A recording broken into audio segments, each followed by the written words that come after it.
From the makers of Cold Water Omo. Mrs. Peel looked up from her meal. The door slamming meant that Ulla Monsey Chamberlain had left the house. She'd gone to visit a sick friend in the village, leaving Mrs. Peel alone at dinner. Mrs. Peel tasted the fish approvingly and sipped the wine. Being alone in the huge rambling mansion didn't worry her a bit, but she was puzzled. Kinky. The whole setup is definitely kinky. Particularly Ulla. I must admit she cooks delicious fish. Perhaps Mrs. Peel was at that moment just a little too self-contained. Had she been more apprehensive, more anxious about her circumstances, she might have noticed that the revolving door at the top of the stairs had been turned round. The illustration of the Joker playing card had swiveled inwards. The ace of spades, the death card, now faced outwards.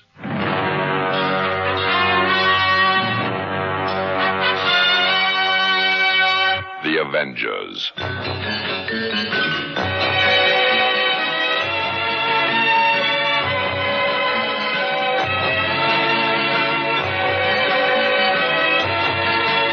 John Steed and Emma Peel, The Avengers.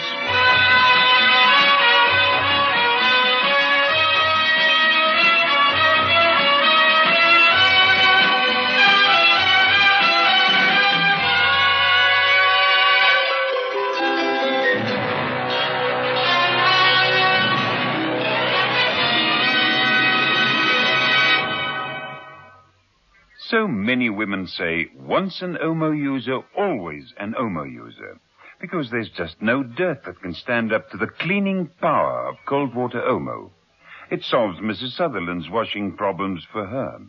Very dirty oil or grease marks. Yes. If you use cold water Omo, there's no trouble at all. It comes out very, very easily indeed. There's no washing problem too difficult for cold water Omo. Over 1 million South African housewives have proved it. Shirley Ann Field chooses Lux for her complexion. I always use Lux. I find it so very rich and creamy, and I love the perfume. Like Shirley Ann, choose Lux for your complexion. Lux, a beauty treatment as you bathe.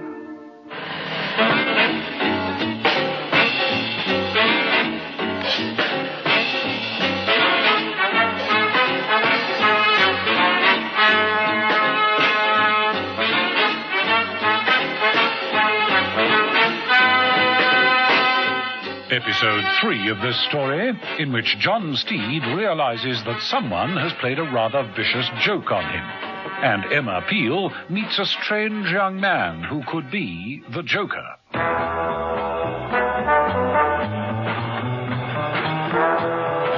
Mrs. Peel didn't know whether to be annoyed or amused at the circumstances in which she found herself. They were unusual, to say the least of it.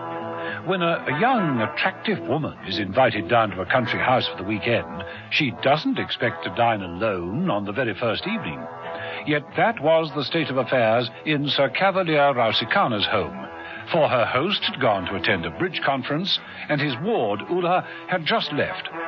Mrs. Peel, unaware of any hidden danger, finished her dinner, poured herself a liqueur brandy in a balloon glass, selected a miniature cigar from a box on the drinks table, and moved off to inspect the rooms on the ground floor. I'm the only person here. I could be holding a house party for 50 in this place. One thing is certain, Sir Cavalier has a lot of money. I wonder how he made it all. Mrs. Peel was in the study when the tinkle of a bell sounded from another part of the house. It wasn't a doorbell. It seemed to come from the direction of the servants' quarters.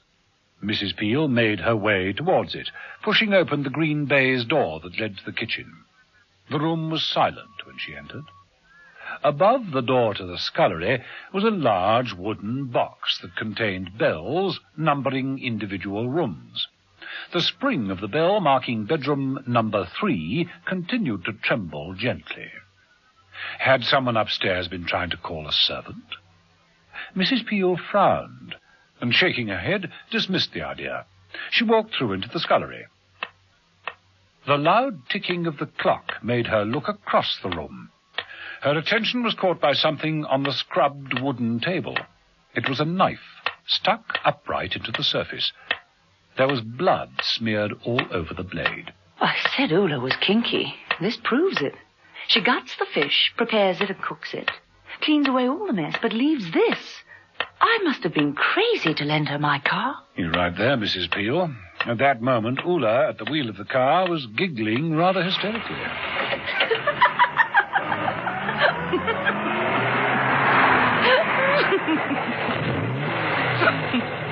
Ula was making no real attempt to leave the driveway. She could hardly see in the thick fog. Eventually, she parked the car, got out, and started to walk back in the direction of the house, still giggling. Kinky.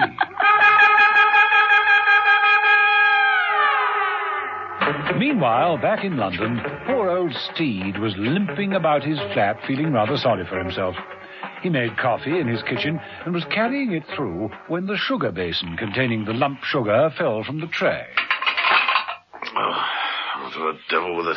The sugar basin fell near the stairs. The lumps of sugar scattered over the bottom steps. As Steed bent down to retrieve them, a glint of metal caught his eye. What the devil is this? Small metal box? How did that get there, fixed into the side of the stairs? Steed pulled the device free from its place of concealment and examined it. He touched the spring at the side, and a length of fine tripwire shot out. Booby trap. Stretched across the stairs, it's guaranteed to trip up anyone coming down. The moment the wire's touched, it withdraws immediately. So that's how I nearly broke an ankle. Steed hobbled across to the telephone and made a call.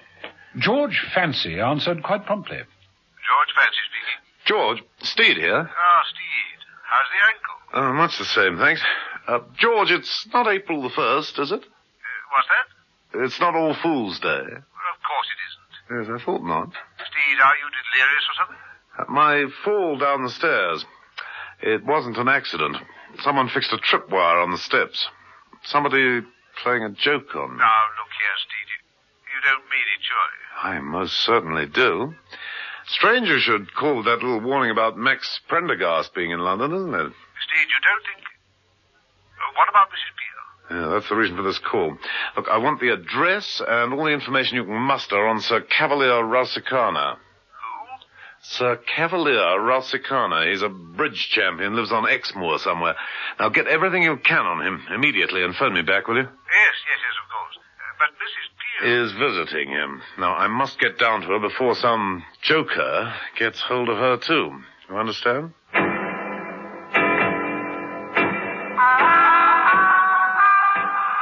Mrs. Peel decided to retire to her room and read.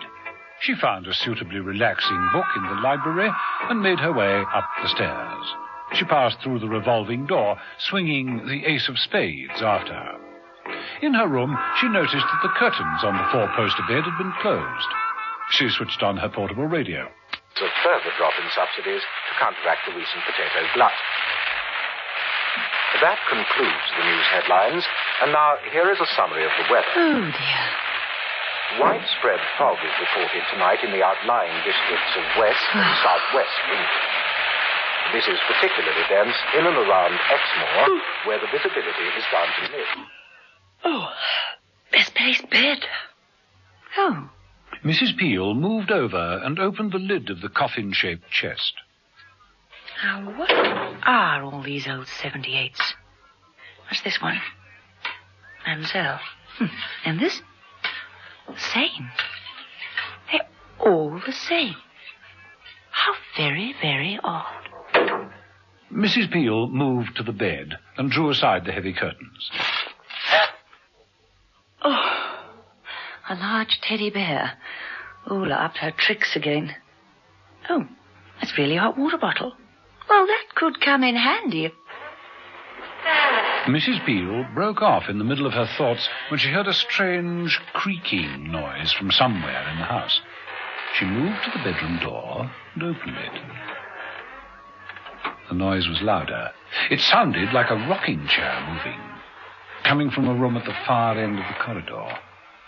Mrs. Peel walked stealthily towards the far door and threw it open quite suddenly, feeling for the light switch. Nothing. But the rocking chair, it's still moving. The furniture appeared to be covered in dust sheets. Mrs. Peel was about to uncover them when the front doorbell rang. Without switching off the light, she ran from the room, along the corridor, through the playing card door, and down the stairs. The bell rang again, more impatiently this time. The fog swirled in through the open doorway. Out of it loomed the shape of a man, a young man. He looked a very odd young man. Yes? Yes, what is it? What do you want? Don't you recognize me? No.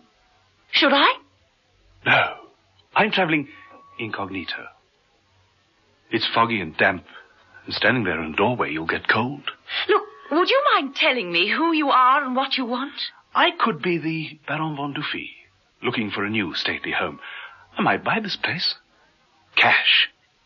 The entire grounds, fabric and all. It's not for sale. You doubt me.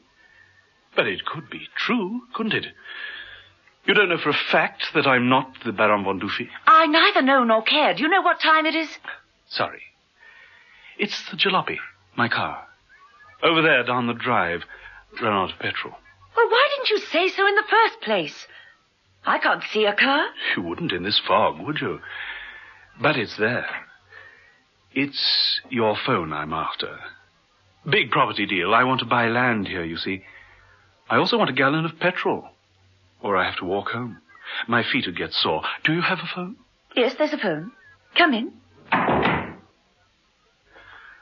You all alone in this great big house? The phone is there on the table. Thanks. Don't mention it. Why are you staring at me like that?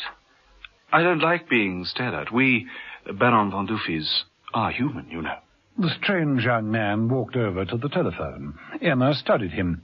He was tall, with long, lank hair, an inscrutable face, and a nasty habit of clicking the fingers of his right hand together for no reason. The left hand was covered with a black leather glove. He paused as he was about to lift the receiver and said, Plastic surgery. That's why you didn't recognize me. Plastic surgery. Had my face fixed. Amazing what they can do nowadays. Will you please make your call? Incidentally, I'm not the Baron von Dufy. He's a much smaller man. Also, he's dead. If you don't make that call... All right. All right. All right. I'll make the call. This is like a movie situation, isn't it? Tender young girl alone in an old house. Mysterious stranger calls. May I use your phone? She admits him. And then, da-da-da-da. The wires have been cut. What are you talking about? It's true. The strange young man picked up the telephone wires and held them out to Emma. They'd been cut all right. Da-da-da-da-da-da.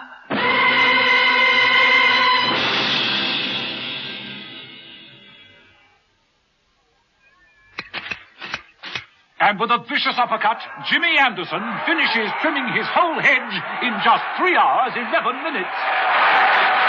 Great work, Jimmy. You play any other sport? Yes, dominoes. You're looking pretty cool, Jimmy. What deodorant do you use? Shield for Sportsmen, of course. Why? It works. Shield for Sportsmen deodorant won't stick, sting, or stain. In aerosol or roll-on, it's made to keep sportsmen cool and dry. Think what it can do for you. The cleaning power of cold water Omo gives you the superb cleanness you want from a washing powder. Listen to Mrs. Baxter of Claremont. It really is good, you know. I mean, it's unbelievable, really, that it could be so good, you know. Once an Omo user, always an Omo user.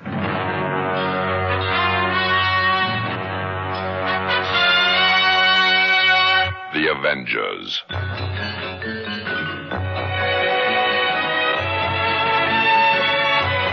Listen every evening, Monday to Friday, to John Steed and Emma Peel, The Avengers. Brought to you by the makers of Cold Water Omo.